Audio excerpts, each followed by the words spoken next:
आपण सगळे पैशांबद्दल बोलतो, पण फार कमी लोक त्याला समजतात. आपण रोज काम करतो, थकतो, पैसे कमवतो, पण महिन्याच्या शेवटी तो पैसा कुठे जातो हे आपल्यालाच माहीत नसतं.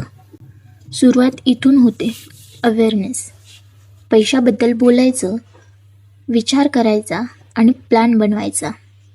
तू किती कमवतोस यापेक्षा तू कसा विचार करतोस हे जास्त महत्त्वाचे.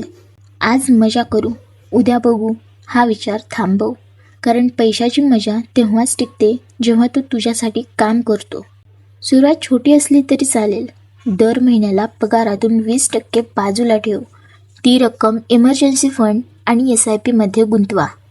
SIP म्हणजे डिसिप्लिन आणि डिसिप्लिन म्हणजे फ्रीडम. एकच नोकरी किंवा व्यवसाय पुरेसा नाही. शिक, tech, freelance, YouTube, digital product, काहीतरी असं कर जे तुझी दुसरी कमाई बनवेल. पुस्तक वाच, नवीन स्किल शिक, कम्युनिकेशन सुधार. कारण पैशांपेक्षा जास्त परतावा नॉलेज देतं.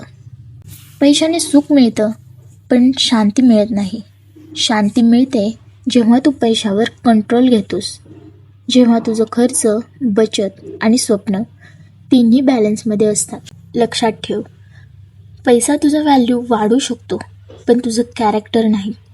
कॅरेक्टर बदललं की पैसा आपोआप येतो.